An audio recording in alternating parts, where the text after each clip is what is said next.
They're guys. They do magic. They are the Magic Guys. Ladies and gentlemen, we're here. We're back. Episode 110 of the Magic Guys, where we as magicians take on the topics of life and answer your questions live as well. Although we don't have your regular magic guys with us, we still have a magic guy, very magical. Ladies and gentlemen, please welcome Ian Brennan to the podcast. Thank you very much, Josh. It's a pleasure to be here.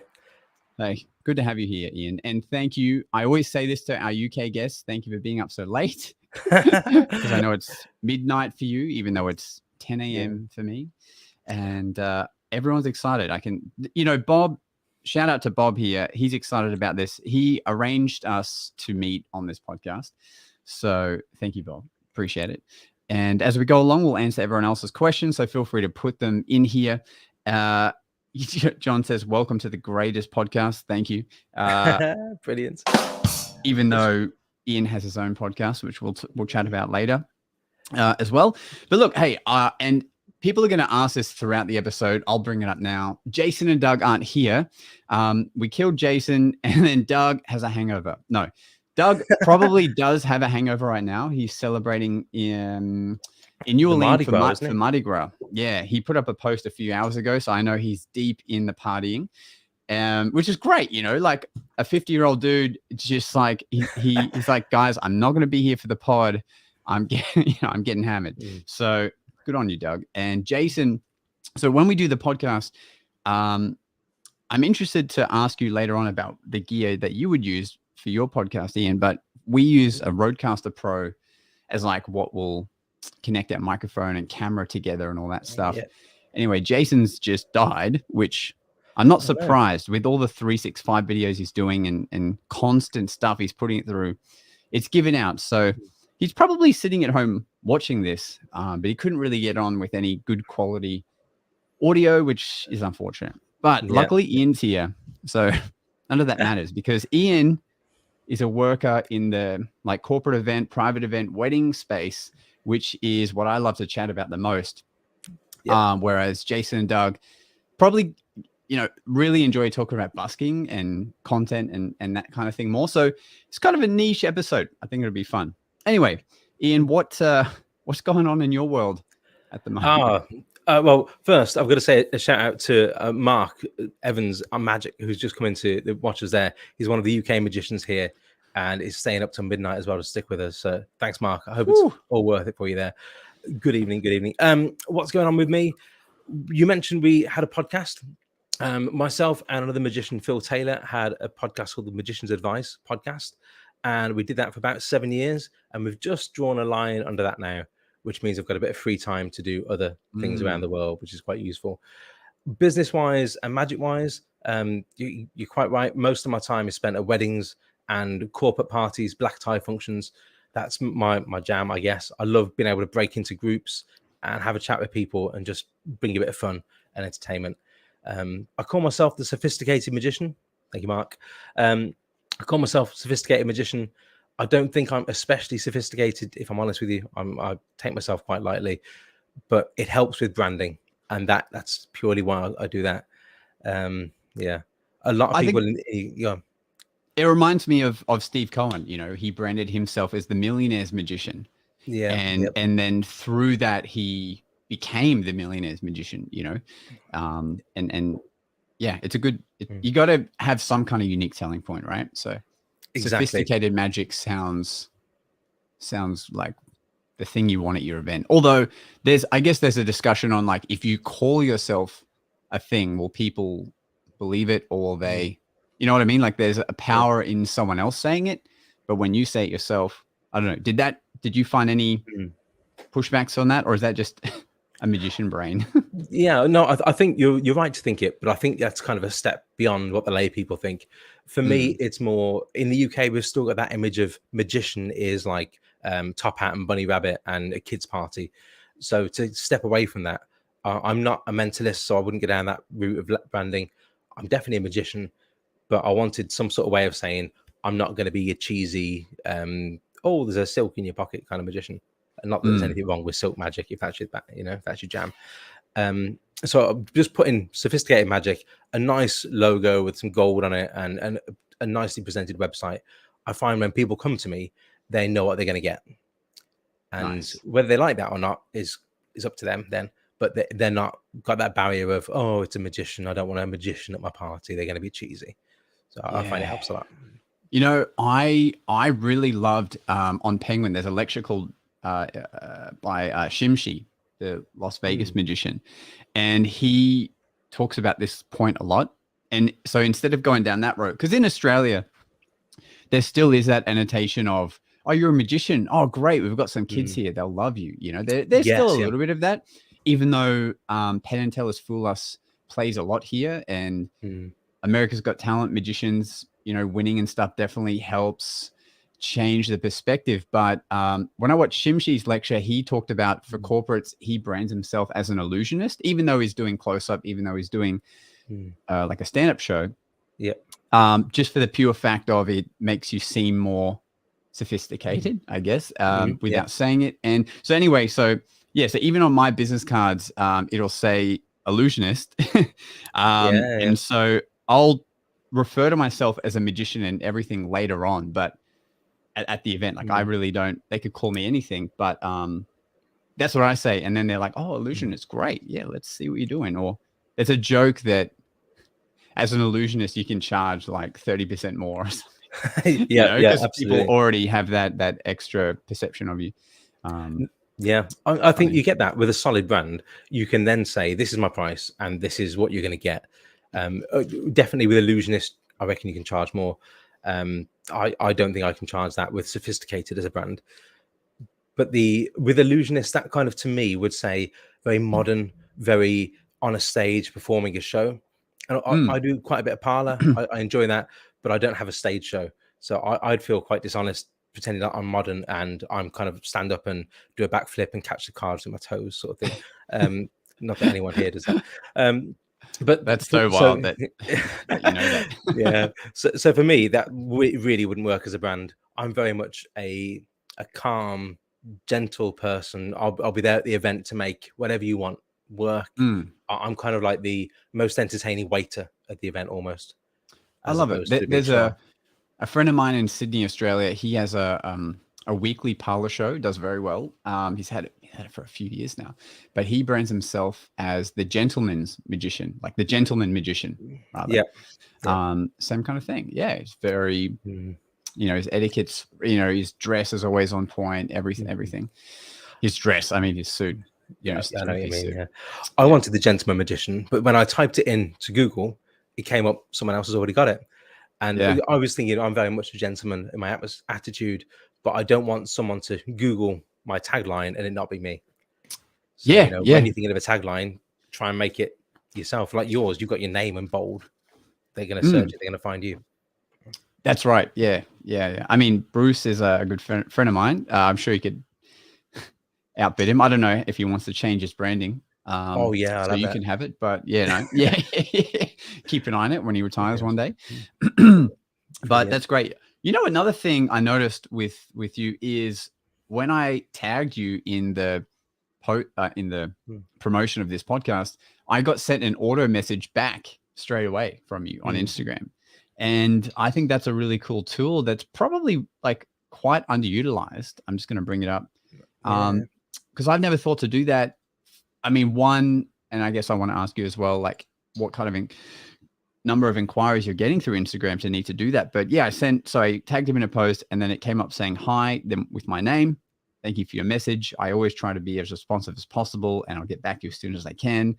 In the meantime, you can find out about my services at then your website, sophisticatedmagic.co.uk. Thanks again. Oh, thank you again, Ian. And like, that's great. I mean, that way they can straight away, if they didn't know it, go to your website and look into it. But yeah, are you getting a volume of inquiries coming through Instagram, or what made you want to set that up? I find the younger generation, kind of the 20-year-olds that I'll meet at a party, will often find me on Instagram. I don't have a lot of followers. I don't have a lot of people on my Instagram or anything like that. So I'm not going to pretend I do. But I find a lot of people message me off there. And I'm not great at keeping up to date on social media. I'll check it once every couple of days and maybe reply to things. If you YouTube, I've got hardly any videos. Instagram, hardly any videos on there. But I'm conscious if someone messages me, I don't want them to think he doesn't care and he doesn't want me to help out my event. I want them to know that if you want an entertainer, I'll be that entertainer for you. And I want them to have that kind of personal touch, even though I'm not going to necessarily read it and get back to it straight away. And it also takes the pressure off me. So in my family, I've got a wife and 2 kids here.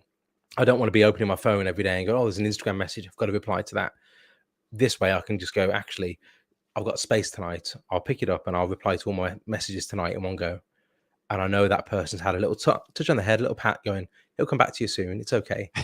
And they feel loved. They feel responded. If there wasn't that message going back, then chances are they'll go, oh, he hasn't replied. He's still not replied a few hours later. I'll check someone else, and they'll ask another magician, and that's a gig lost. So I feel you've got to keep that touch there.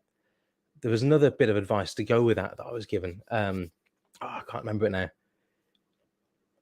Oh, it was, if you ever, I've forgotten who told me this. If you're ever delayed in getting back to someone, it might have been off your podcast, I don't know. If you're ever delayed in getting back to someone, say, I'm sorry I didn't get back to you sooner. I was just finishing this gig at such and such a place. It might be Sean Farquhar that said that. I don't know. Yeah, maybe. Maybe. But rather than just saying, oh, I'm sorry, I couldn't come to you. I was down the corner shop getting my groceries and I'm getting a loaf of bread and all the boring stuff that we do in life. I was on Vanishing Ink ordering my decks of cards and exactly. Well, what's that? Yeah, make them realize how busy you are with the job that you do and see the value in that. And sometimes it is true. You know, I couldn't get to you because I was performing at a party for 600 people. Great.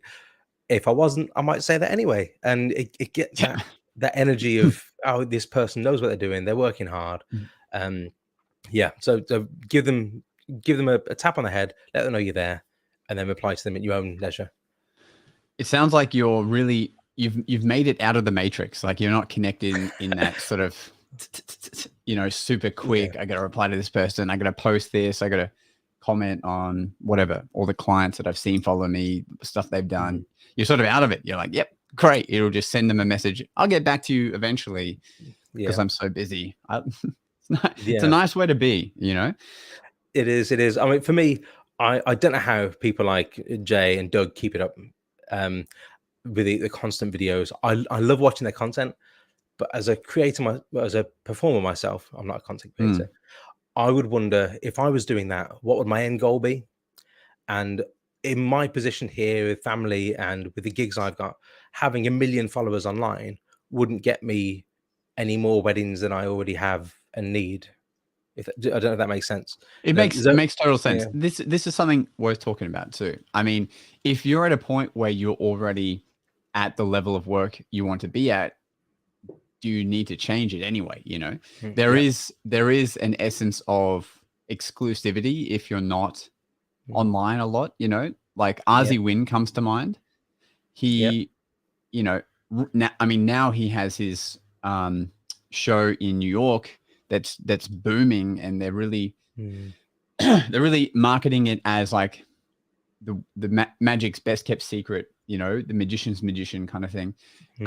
And whenever you try to find footage of him, there are a couple of clips because he's been on Fool Us and he's done a few effects that are promoting like books he's put out or downloads, but you really can't find, like, there's no video of him on Instagram going, hey guys, all right, I've got 10 cards here and watch while one disappears and this, that, and the other.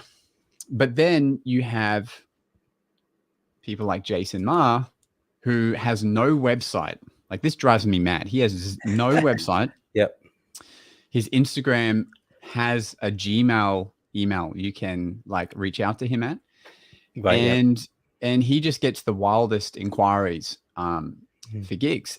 And I'm like, bro, that is insane. And the things, the opportunities that come up to him are very different because it's more of the social proof wave. But it's very different. So I guess, but then I've seen he doesn't need a website because once people have seen him in person, they go on his Instagram, they're like, whoa, 100,000 people love what you do.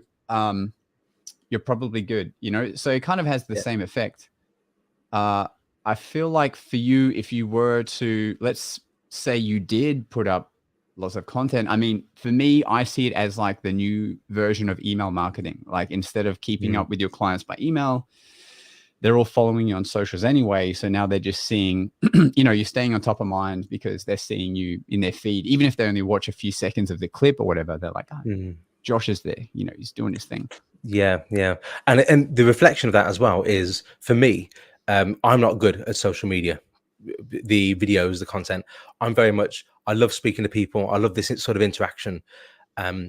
But you try and get me to the point of the video and go, hi, look at this, guys, boom, baby, and whatever, you know, that's going to be worthy of it.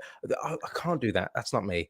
So if I put up, if I did the 365 challenge, like you guys often talk about, you're going to see 5 great bits of magic and 361 bits of crap. And, you know, that's going to do more damage to my brand while I try and get my feet on social media than it would if I do less. I'm at the point now where I can't start that massive video journey and maybe I know exactly what you're saying. Like there is that fear of what will people think if they see me make 100 crappy videos. In my experience, it hasn't changed what I do at all. Like there was a time where I would post only, you know, the photography event photos that were sent to me, and only posting professional videography work that my videographer would come and film for me. Like there was a time I'd only do that, but then I realized like no one really cares about the stuff no one really cares. So I started that journey that we were talking about of just putting up stuff of me to camera, and some videos will just not perform very well, but like I'm not getting booked less, I guess is what I'm saying. There is a fear of that, you know, the golden handcuffs, like you built your brand up and so you can't play around. But I would, you know, you should just for fun make just one and see. I don't know what happens. I'll tell you what, your phone. I will. Yeah. Yes. Yeah, I will. I wonder when that horn was going to come out. There it is. No, I've been listening to the Magic Guys podcast to get ready for this chat tonight, and I've heard a lot about the 365 challenge and Trick a Day May and all these things that you guys do a lot, like yearly. And I respect it hugely, but I've always thought, you know, it's not for me, and it's still those challenges aren't for me. But I'll dabble my toe in the social media video water, and we'll see what happens. Jimmy's excited. Jimmy's excited. Jimmy. And Tim makes a good point. You know, your style is different, totally fair. And I think it goes back to what we're saying. Like, if you're already busy, why, you know, do you need to? Because it does take up a lot of time for sure.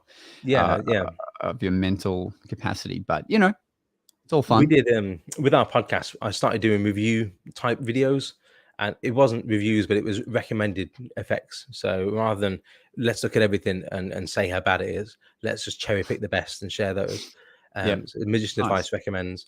But that took so long to record and then share and then edit. You know, all the editing took so long. And I found out I was just sinking into a hole of spending time behind my phone or computer screen. Sure. I'd much prefer getting out in the sunshine.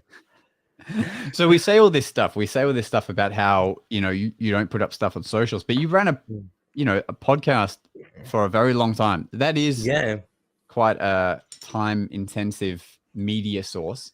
So so was it 7 years? You said over 7 years you did the podcast. It was, yeah. So how frequent were the episodes? We did them every 2 weeks, every fortnight. Okay. And it was the brainchild of my magician friend, Phil Taylor. So he needs all the credit for creating the podcast, the idea, putting it together. And we kind of, between us, we organized the booking. He tended to organize more booking of like guests when we had that, and could be the more creative idea of let's talk about this or let's help with that. And I was more behind the editing. We had an editor for a while. So shout out to Rob if he's out there. Hopefully he is somewhere. And, you know, we had an editor on team. We had a guy doing some videos for us called Tony. So we had a little team of ourselves there, patrons and sponsors and all that kind of jazz.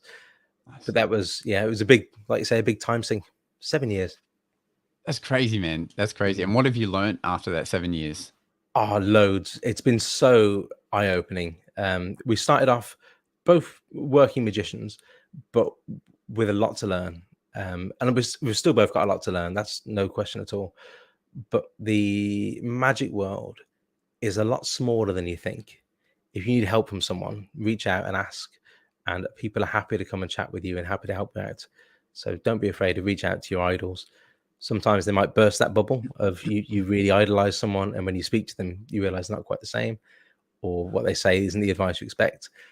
But then a lot of the time, they're going to be really genuine people that help you out and want you to do better and just flourish. And we got to speak to all sorts of people, like Bob Possible here. We learned about him and the team going around, Syndicate Magic going around around the world. That's next year, Bob. Yeah, going around America. So it was just great. We spoke to loads of interesting people that I would never have thought I'd be able to get in a virtual room with and chat. I mean, like Sean Farquhar, you mentioned. I saw a little soundbite of him on the Magician's Advice Instagram. And Chris Wilcox from The Illusionist. That's really awesome. Have you had any moments where you found magicians difficult to deal with? Oh, that's a great question. Have you? Yeah, we don't have to mention names, but you do 7 years of podcasting. Surely you go. Well, something we always say before any episode on our podcast is we can talk about anything. We can talk about projects you're doing, but we never badmouth any magicians, because the magic world is so small. We don't want to talk ill about people. We can always talk about bad things that happen and talk about problems in the magic world, but we don't badmouth other magicians. So that's always the best way to be. And can we send this sound clip to Jason, please, so we can have more guests on and stop cutting some out? Absolutely. Anyway. Yeah. As far as difficult conversations go, we haven't really had any.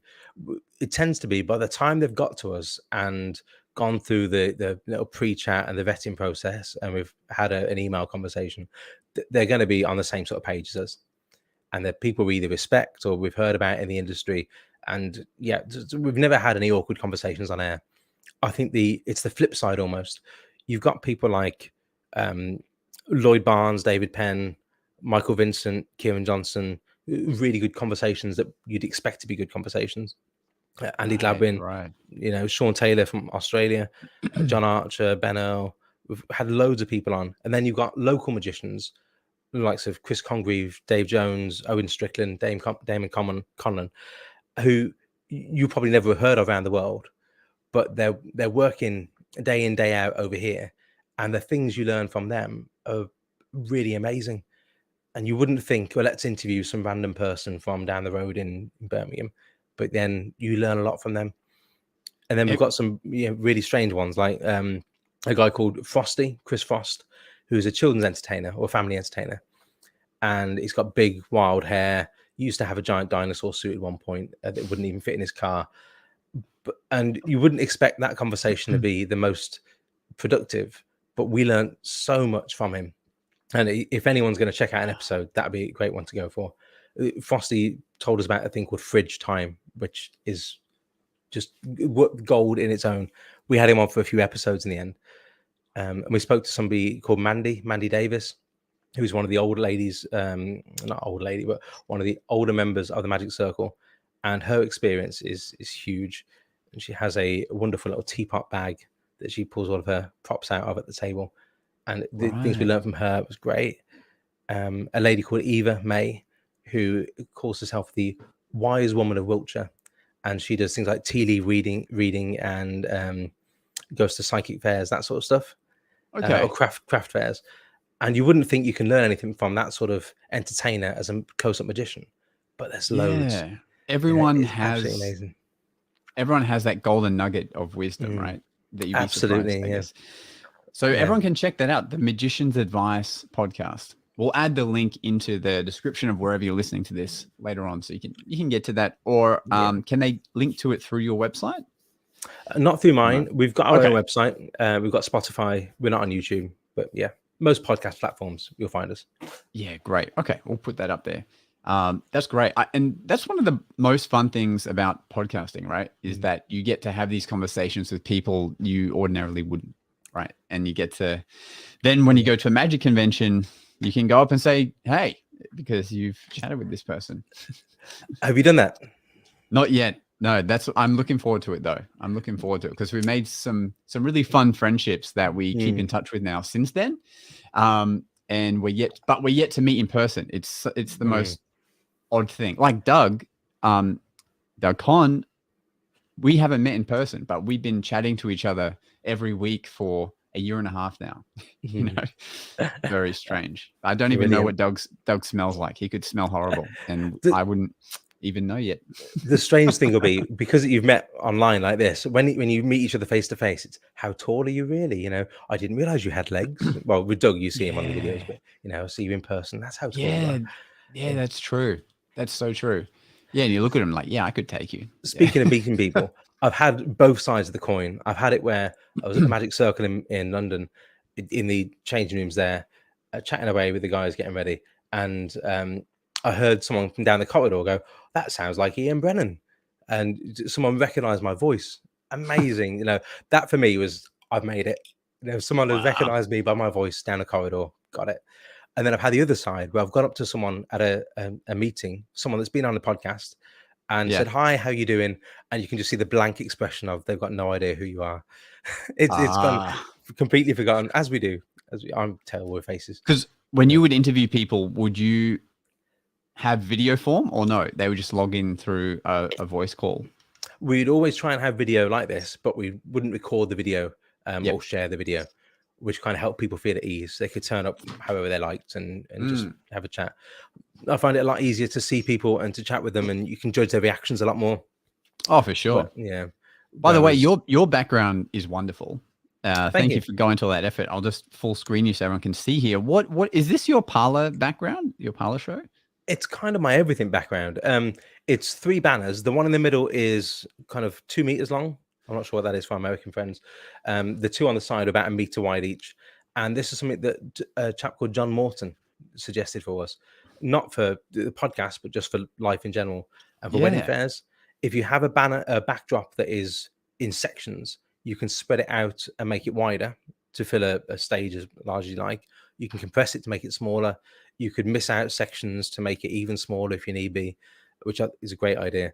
So this comes with me for wedding fairs. I put it up behind me, and it creates a little theatre type space. Yeah, that's great. I put it up when I'm recording here, and then it looks consistent, but I could be anywhere. So I could be in this space, I could be in another room, I could be stuck in a hotel somewhere, and it looks the same to the audience. Very nice. Rather than having it's a little hard to just shift my whole room. If I'm going to record an episode somewhere, because I'm waiting for the day that I'm traveling somewhere and I just pick up a little USB mic to do the podcast with, but then the background would be trash, you know. Well, yeah. I mean, luckily we didn't do video, so when we did the conventions and we walked around with a handheld recorder, we were okay. But whenever I'm trying to do an interview with video, this is always up, and it's a bit of consistency. I love it. Clutter behind. I love it, man. You could totally revamp the podcast again and bring it onto YouTube because, gosh, you know, you sound great, the video looks great, and you can. Hey, nice. If we ever need an extra person on the Magic Guy show, I hope you don't mind getting up at midnight every Monday. Yeah, that's not going to happen, I'm afraid, Josh. As much as I respect you guys for what you do, this is definitely a one-off situation. No. Yeah, it's like comedians refer to it as jury duty. Like all their comedian friends will eventually come on their podcast because they're friends and they know they need content. Yeah. And it's slowly becoming like that with magicians, that like anyone I know has probably been on the podcast or is lined up to come on, and they on sort the bottom of the barrel, Josh. That's what we're saying. Bob is scraping the bottom of the barrel. That's what I mean. Thanks, Bob. Yeah. And yes. So anyway, that's fun. All right. So gigs. So full time. How long have you been doing it full time for? Do you think? About 14 years now. It's not my only job, not my only source of income. So okay. I would wait. Let me guess. Okay, actually, and everyone can guess in the meantime. So you have another, like, what would you call it, a day job? Yeah, I suppose you could call it a day job. Okay. You speak so well. I'm going to say school teacher? Yeah, exactly that. No. Yeah. Really, you're a school teacher? Oh my Yeah. god! Let me give myself a little. This is Got it in one. mentalist, illusionist extraordinaire. I mean, Bob had it Mind reader. close. He came in a close second. Exotic dancer. But that was one before. Yeah. Yeah, plumber. You know. Okay, good guess. So really, school teacher. I don't. Hey, Yeah. am I a good cold reader or what? Okay, so you're a You are. school teacher. Tell us about that. Yeah. Yeah. So before I did magic, I trained as a teacher over at university, and got my degree in science for that, science teacher. I came out and Josh nails it.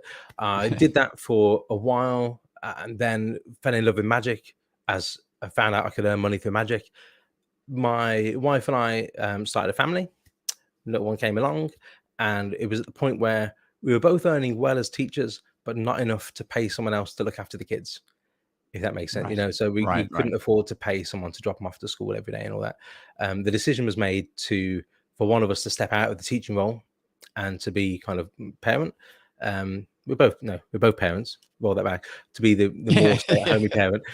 She's not a parent anymore. No. So I step back. She's the I suppose the more career-driven teacher than I am in that sense, and she's fantastic at her job. Amazing.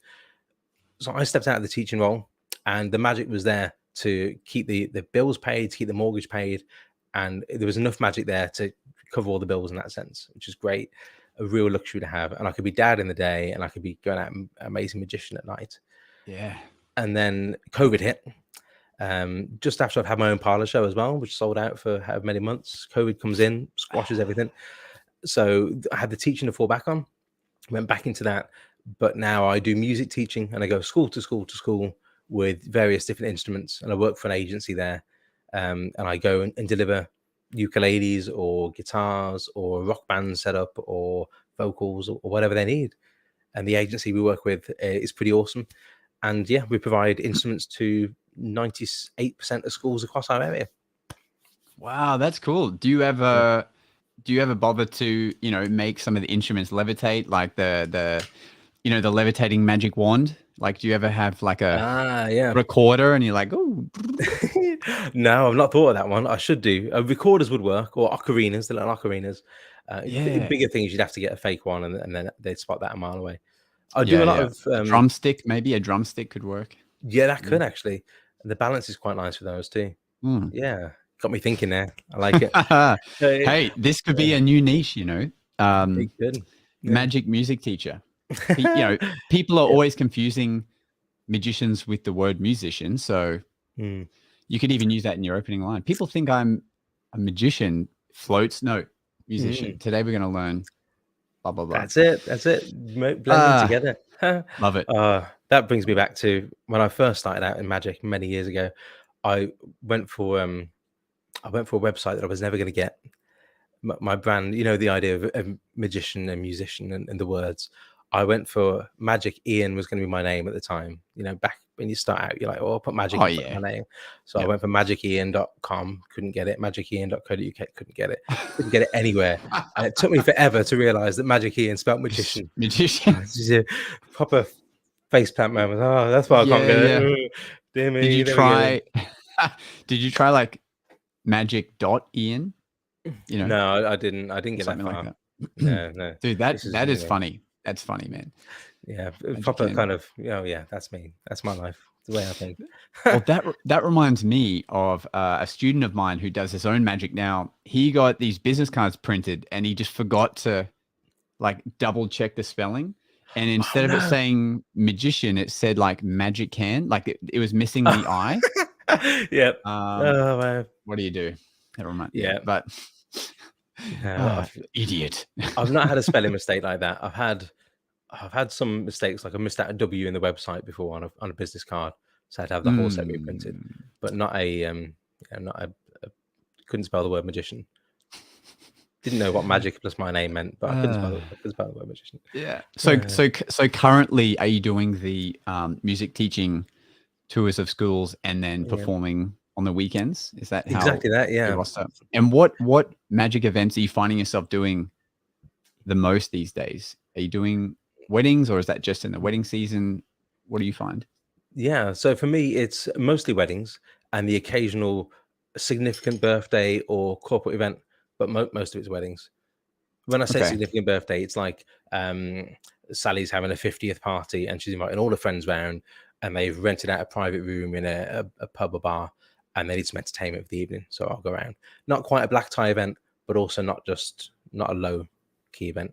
Right. Someone's significant party. They tend to have a bit more money to spend, so it's a more high class event, and I'll be brought in to kind of entertain and keep people upbeat. Nice. In the UK, the wedding gigs you're doing, are they in castles and stuff like that? Because we had Richard Parsons on, who primarily does wedding magic. He's always talking about these beautiful, crazy venues that we don't have in Australia. we do have some amazing ones, and we have some dives as well. We've got everything you can imagine. I can see a castle off my bedroom window here, ironically. That's ridiculous. I know. I live in a place called Tipton, which is where they film a lot of Peaky Blinders. Oh, I love Have you that heard of show. Peaky Blinders? I love that show. Yes, I'm waiting for the new season to be filmed. I got to see some more Thomas Shelby. Hey, there we go. We must wait. Yeah, so we do have castles and the like around here, but not everyone's going to be booking those venues out. It tends to be, if they're booking a higher class venue, they'll go for a higher class entertainment like a magician, which is where Richard and myself might be involved. The more local ones, like a working man's club is what we call it over here, where it's a single story, low roof building with 50 tables that seat 4 chairs round. And it's all kind of old plasticky chairs. And there's maybe a small little stage at the front that used to have someone telling racist jokes on 30 years ago. We've got those sort of working men's clubs places. And people have parties there and weddings there. And it's just as much fun to do one of those as it is to do a highbrow, high-end place. You just got to go in and look at the place and go, okay, this is what we're going with today. Yeah, because in their primal instincts, people are still people. Like they're still going to respond no matter what status they're in, you know. Exactly. They just might be a bit more honest at the working men's club. Like, you know, oh, that was crap. Show us something else or whatever. Or I think I saw what happened there. Whereas I find the more upper class people that call themselves that seem to freak out more openly and not question what's happening. There's a weird dynamic that I find that happens with that stuff. But like, for example, just 2 days ago, I did an event on my Instagram story. I put up a post about this. I've never done this for like 8 years, but I went to a gig a day early by accident. Wow. So I like got there and I'm like, wow, like no one's here. Like they haven't set up the photography banner wall. They haven't like nothing. Like, oh no. And it was for like a horse racing awards night. So these are people that spend a ton of money. So they're, you know, putting on a big event for them. But I'm like, they must be really chilled. Like, yeah, I'm an hour early, but you know, I would think someone would be here. Realized it's not till tomorrow. And I was like, wow, I'm so prompt as an entertainer. Like, I gotta wait 24 hours before anyone shows up, you know. How far away were you from home? Not far, less than half an hour, but I just had never done that. So what I did was I went into the venue anyway and made an Instagram reel because I had my tripod and everything with me. So I like used the venue as the background and made some content just so there was some reason for me to pay $15 on parking for getting there a day early. So anyway, went back the next day and I was performing, and this audience are they're very open and they're very like, they kind of remind me of the Peaky Blinder vibe. Like, all right, mate, show us something else or whatever. Yeah. And I was doing some rubber band magic, which the couple I was initially showing it to were freaking out. And all sorts of things, torn and restored and jumping to their hand, this and that, the other. And then, but this guy was like, can you show me a card trick? Because like, it's kind of boring rubber band stuff. He just openly said that, you know, and sometimes you need to hear that for the feedback of, sure. And so anyway, I'm like, well, let's do a compromise. Let's do something that involves cards and rubber bands. And anyway, it keeps moving and no one cares. But, you know, different audiences will definitely tell you different things. Yeah, that was a long tangent to go on to tell you that. But now we all know. It's a very valid point, though. And you'll find the more polite the audience, the less feedback you're going to get. And you just won't get booked again. Whereas if you're in a rougher place, if you want to call it that, then you're going to be told straight away. It's like Jay often says working on the street, and Doug says working on the street. You get instant feedback. If you're at a place that's very outspoken, you get instant feedback on that. They'll tell you to clear off and shove off if they need to. That and performing for kids, I think, are like the most brutal, honest audiences, right? Yeah, absolutely. The last story I can bring up about that event is I was performing, and then this one lady at one point was like, "I think I love you." It's just like, I don't know how I feel about you, but I might love you. But she said it in like a really endearing way. Like she's there with her husband, which is even more honest, I guess. But you know, that she was just so freaked out of what was happening that she was just like giving me her emotions. I'm like, cool. That's great. What you're doing. Brilliant. Yeah. I think the earliest I got to a gig is about 4 hours, and I went to. It was quite a nice quite a nice venue. It was not a castle, maybe a stately home sort of place, but the sort of place where you rent the whole place for your wedding. And it was there's a big hall area with lots of seats laid out, and then the guests would have the wedding there. They come outside, a bit of canapes and drinks, and they go back in for the party part. And my job was to entertain outside when they all came out. The problem was I got there about 4 hours early. Baking hot day, lovely. Roof off the car, great. Drink lots of fluid, keep hydrated. 4 hours and lots of fluid in the sun means I've got to go to the loo at some point. And I didn't figure out that the toilet was at the back of this massive room where the couple were getting married in. So by the time the wedding rolls around, I need to go to the loo. Everyone's in the room getting married, and I can't get through it unless I'm going in a bush outside this stately home, or I'm going to walk through the whole wedding itself. So I ended up doing sort of an old spy movie type thing where I scamper through the bushes, go round into the tradesman's entrance, and get let in by the chef to go into their loo round the back. But if they looked through the wedding reception through the window, they would have seen me scurrying across the garden to get back to the front. Again, that was certainly not my grandest moment. Dude, it happens. I mean, I think we've all had to use the bushes at some point because it's a long drive, so you're sipping on your water or whatever, and then you just get there and you're like, oh my God, what have I done? Or you're waiting for 4 hours, like you said. Yeah. Thankfully, I didn't have to go in the bushes that time, but hopefully never. Not quite yet. Yeah, I mean, it's one of the things you have to look out for as an entertainer. Street buskers, it must be crazy because like you're in the hot sun. If you eat the wrong thing, you're like, oh damn, I got to pack up all my gear and wheel it with me, or get someone to watch it. But then, do you trust them? That's crazy. So when you're performing primarily close up for these events, do you have a favorite effect, or is there something that you found that's a little odd as like the classic magician effects that you've like enjoyed or found like really work for you? I find a lot of people love car magic, but a lot of magicians like car magic as well. So if they've seen a magician before, they've probably seen a bit of cards. I will tend not to go in with an ambitious card routine to start with. I often start with Stand Up Monty by Garrett Thomas, I want to say. Nice. The 3-card Monty. I love that routine. And I've got the patter down. It's a little bit cheeky. It kind of sells myself to the group as not taking myself too seriously. And it's enough tricky sleight of hand to gauge what the group's like. So I quite like that. I also do fork bending. David Penn and Morgan Strebler's Liquid Forks. I swear by it. Go and check it out, everyone, if you haven't done so already. In fact, don't. It's no good. Don't buy it. Let me do it. Roll that back. Don't buy it. Let me do it. I love that. That gets massive reactions, and they all get this weird fork. And I've changed the routine a bit from David's one. So there's a few moments of humor that match me a bit more. So I love that. And then little things like, where's this? Just little simple things like this. So it's a little cardboard box, but it's actually a music box. As you open it up, and then you can have a little prop in there, and you pop it down on the table in front of them. And it just because the sound, the audio makes a real difference to what's going on. It's not me having to describe a prop. It's a little music box there. Open it up. So interesting.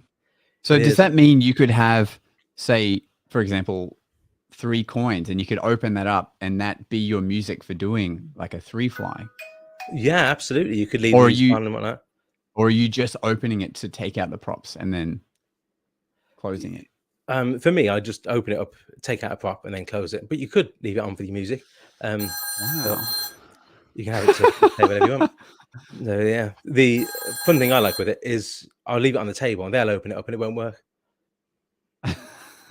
It's just a cardboard box with props in. Oh my God. So it's Okay. something for them to You've do. already fooled me. You've already fooled me. Yes, there we go. Yeah, That's it's awesome. I know. I think Jay and Doug were talking about this the other day. The other day for me, I don't know how many weeks ago it was for you, but having sound as a thing. Yeah. And they were talking about this exact gimmick. It's a device for playing whatever sound you like. Yeah. You can use it as a whispering tool as well, which I know Paul Daniels did quite a bit. So you turn it quieter, obviously, but you'd open the box and you'd, bring someone close, say, come on, listen to this. That person over there is thinking of a card. Have a listen to the box. And then you make it so only they hear. And then what was in the box? And they'll go 7 of clubs, and you open the box. There's nothing there, and then everyone reacts. How did you know that? And we're not going to tell you. Ha ha ha. And then you Mercury card fold the 7 of clubs, shove it in the box on the offbeat, and it actually is in there. Well, that's how we knew. And then that person that just heard it gets the reaction as well. So it's simple little things. There's no skill at all in that, but it's just something a bit different. Yeah. That is so bloody cool. I reckon that's, for me, this is the gem of like a real worker. You would never think of something like that, for me at least. Like that is, we're going to talk off air because that's pretty cool. The good thing about chatting with someone on the other side of the world is like you can discuss secrets or routines, and like we're never going to run into the same clients. Yes, exactly. So exactly. There's no competition here. Do you want me to show the gadget for that? Oh yeah. Look, how far are we into the podcast? 46. Yeah, no muggles are watching this at this point. So please, if you feel so obliged. So it's actually called a magic gadget. I'm not sure what the particular brand name is, but it's a little box there. It's quite old school. It's got a bank of MP3s and a radio on it, and then there's a pressure pad that sets it off, and a speaker, and you load it into your jacket, all set and ready to go. It's not mine. I don't sell these, but I have a search round. You choose the track you want. So there's the music box. You squeeze that under your arm or in your foot, or in my case, under my thigh, and it plays the music box. Or there's the phone, and it plays the phone. And simple as that. And nobody notices you're just doing a gentle squeeze in your arms or sitting on it or whatever. And you can change all the MP3s to whatever you want. Record yourself doing whatever you want to record yourself do. And it sounds pretty loud too. So is one end of that going inside your jacket pocket? Like you're in a... Yeah. I normally have it in the inside, what do you call it? Inside breast pocket myself. Yeah. And yeah, it's great. It's really, really loud. That was on quite a quiet setting. You can have it so you could easily hear it across the table in a banquet setting, and everyone would hear it. They were like, that's the loudest music box in the world. There's no way they'd miss it. Yeah. So I mean, little things like that. So many ideas come to mind already. Like you could have the sound of a bird, right? Like yeah. A bird, and then it's the latex dove, but they can hear it making sounds, and then you stretch it out and throw it off stage or whatever. Absolutely. Ian, everyone can leave now because I've had enough. Like I've gotten this is just for me now. That's really fun. So do you use that? Like, is that something you actually use regularly, or do you just bring it out for fun when you're feeling like just want to add a bit of spice? I tend to normally wear it in my jacket and just see how it goes at the event. Yeah. The other one I have is when the Miser's Dream I do in the little show, where you take a coin, you drop it in the box, and you take another coin. But can you hear that coming through? Oh yeah, we hear it. And then you shake the bucket round. And again, that's another slightly different gadget. Oh, missed it. Slightly different gadget doing the sound effects. Okay, the palming, the vanish, and all that's dreadful on there. But it's the sound that sells it, and Absolutely. it's such a simple little thing, and you just conceal it in your hand, and off you go. And at the end, you tip the bucket out, and there's nothing in there at all. Or you could even have that box and be like, "Can you guess what's in here?" And you have it, you shake it, and it's like the sound of coins, and then you tip it out, and it's like sponge balls or something. Exactly that, yeah. So you do, like that. You guess what's in the box, but actually you'd want to record the coins in the box to make the sound real. But then you tip it out, and no, it's actually not a coin; it's a feather. That didn't float down at all. Then did it? That went down like a lead feather. For the people listening at home, I dropped a feather of a coin. Yeah, made out of coin. I think one of my fondest memories of when I first heard about the idea of a sound gadget is like doing the ringing of a wine glass with your finger going around the top of it, but then being able to move your finger above the glass while still doing that motion and having it make that sound, and then bring it back down again. You know, things like that are so magical. I feel like you've got it. Oh gosh, that's loud. Yeah, I've got it. That's one of those, isn't it? Yes. Oh, you have it already. Yeah. Oh my god. Classic stuff, man. You've got to. When you start thinking, what sounds can you make? And you look at a table, like a banquet table in front of you. That's where your mind goes. Like you wouldn't lick your finger these days, I guess. But you run your finger around one of the spare glasses. Yeah, or if you had your own drink with you, because you know so many waiters will be serving drinks, you could just grab one, dip your finger in it, and then do it. That would definitely warrant a drink for that to be able to do that effect. Yeah.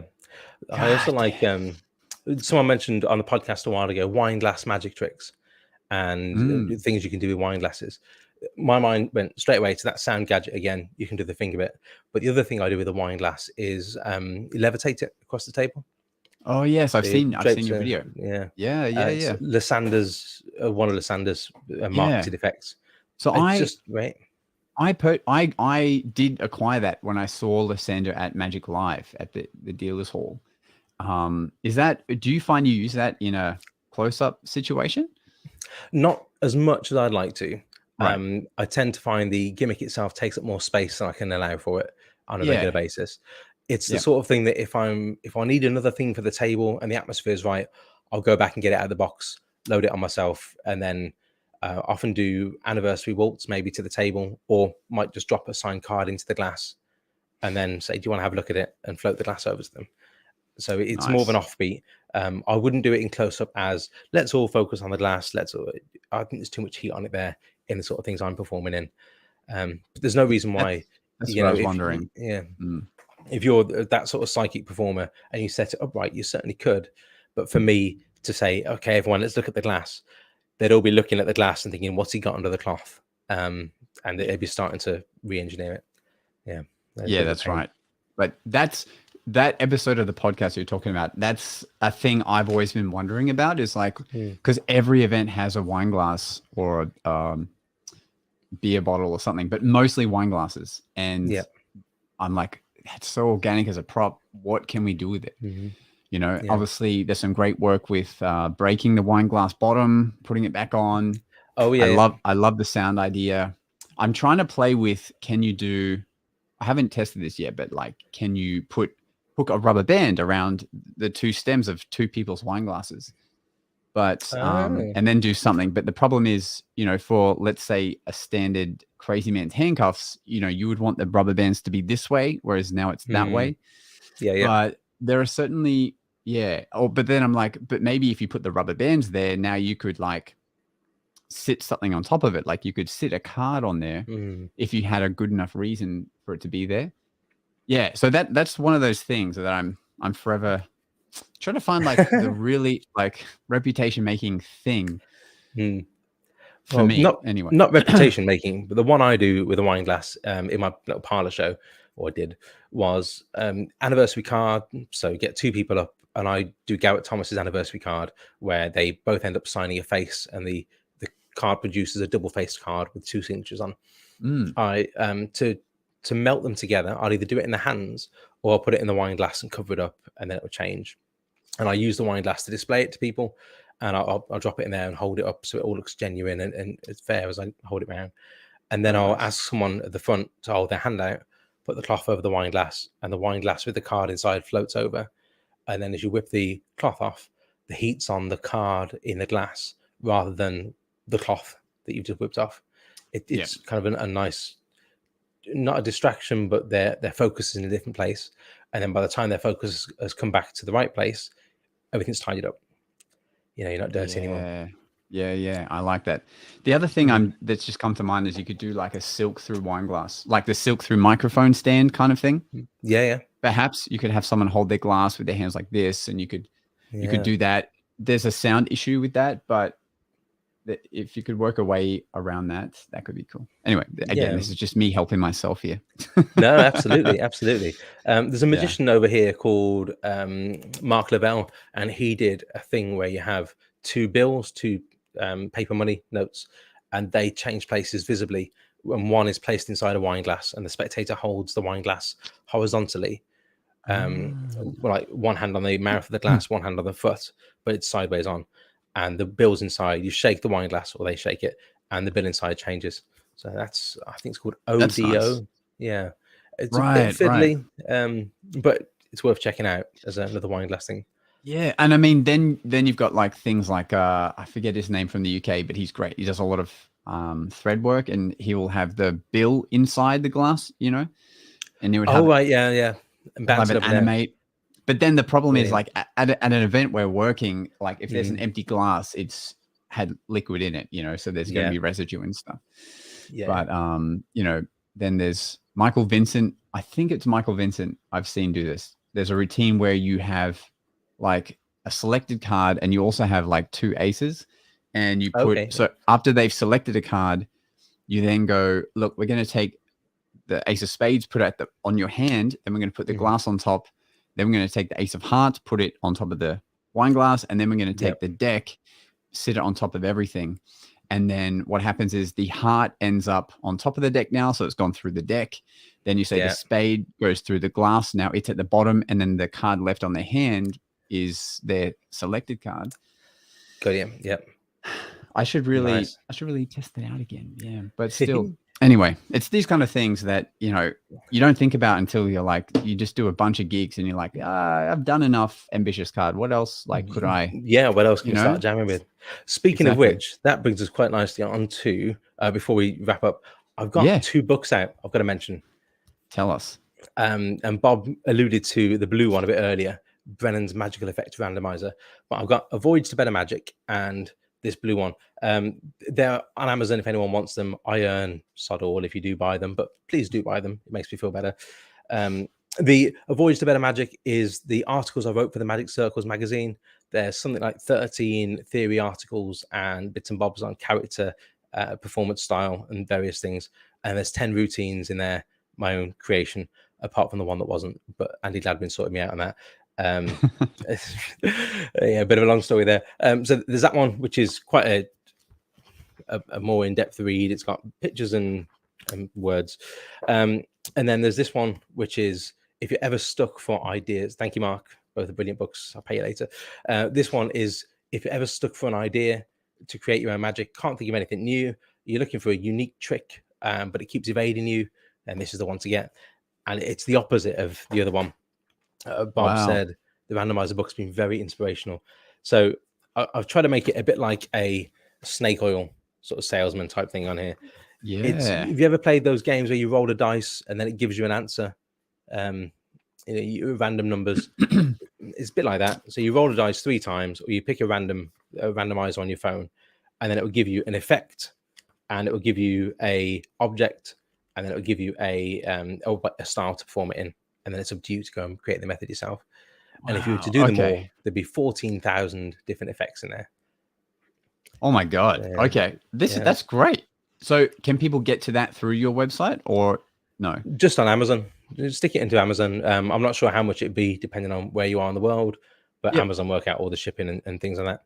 Yeah. Okay. So that's not a reading book. That's literally just a word on a page, but it might give you some ideas. Okay. So post this being live, I'll put the links to that as well, so you can find that. Fantastic. Because I understand your website is probably based for clients to book you, not so much the other stuff. Like on my website, I literally have like all the corporate stuff. Then I have a little tab for fun stuff, and that'll bring up the podcast or vlogs and stuff. But we'll make sure we have all those links because that's really cool. And obviously, you're a big part of like you're heavily involved in the Magic Circle which we didn't really dive into a lot, but that just means we'll have to have you back on again one day. But we'll start earlier so that you don't have to start. So not quite as late. I've You're got not one more thing. One more thing. Please. There's no immediate rush. I mean, we'll I suppose you want to go before the sun comes up the next day, but that's please. all good. It's all good. Bear with me a sec. All right, so he's muted there. That's all good. We'll just keep chatting. Everyone's been it seems like quite a few people have Ian's books, so this is if you can hear me pretty on there. awesome. Oh yeah, you're back. I've got these. Can you see the little bag? I can see the bag, yeah. Nice. I make walnut shells. I say I make walnut shells. I make like a free shell game. You make these? I sell those as well. Yeah. They're real walnut shells. I hollow them out and craft them for magicians. And yeah, so I've done a bit of creating, a bit of making, and all sorts of things really as the years go by. Yeah, you do it all. You try, don't you? You try. Instruments, magic, book writing, lecturing, creating. Very nice. Yeah, and I only just realized you have a watermelon shirt on. Man, you gotta go. Watermelon. I've worn our merch jumper today, the Magic Guys, but nice. Otherwise I would have had a watermelon shirt on. See, this is how much I have, studied for this chat today. No, I knew it was watermelon all the way. Thank you, man. Thank you. You're probably one of the few avid listeners who have actually gone back and like listen to all the episodes. That's crazy dedication, especially while having a family and a day job and doing magic. So yeah, well, we were chatting off air before, and I was saying how when we used to do the podcast ourselves, Phil and myself, it was a great pleasure to do. It was a labor of love, but you just didn't have time for anything else. And I know Josh feels this as well sometimes, but now I'm not doing that. I've got time for everything. I can go out and get a watermelon shirt and get myself all clued up and watch 109 episodes of the greatest magic podcast that's currently running in the world, and all of this kind of stuff. I can just enjoy life the way it is. Now people are asking here, there's no way that he started the show with that on. Have you just done a magic effect that I have not even caught on to? Because if you have, that's awesome. They'll have to watch it back. They'll have to see it. Gonna have to rewind it. Guys, Ian, thank you so much for coming on here. It's really been awesome. And I look forward to having you on again. Shout out to Bob for making this happen as well. Because there are these awesome people out there that are just busy working, aren't on the social platforms. So we don't really get to hear from them until people bring them up. And obviously go listen to his podcast, grab some shells from him, grab some books, and have a good time. But Ian, any last piece of wisdom you want to leave with the magic community? Any thoughts? Wow. Give it to him straight. Read more. Read some of the old books, read the classics. There was something in Hiding the Elephant, which I've got over here, and it was talking about how Thurston and Divan and the old magicians were trying to create a way to levitate the lady, and they came up with all these amazing methods. And I want to say it was Divant, I'll have to check, was doing this levitation, and then in the theatre next door, Peter Pan opened up, and in Peter Pan there's lots of flying around, as you know, but people wouldn't come and see his show, they'd go and see the Peter Pan show. Even though in Peter Pan, you could see the strings, you could see the ropes, there was no illusion of the person flying, but the story was so much better. They would go and see that rather than see someone actually fly next door. So when we're doing magic, we often get caught up on the method and not on the simple things of how can we make someone feel? How are you going to make him feel today? And can you weave a story in with it? Not just, oh, here's my double lift and here's a quick change. What story are you going to weave? Get them to, you be Peter Pan. Forget about the method. Think about the effect. I love that. You be Peter Pan. Thanks for listening. It's time for us to disappear now. But we'll see you again on the next episode of The Magic Guys.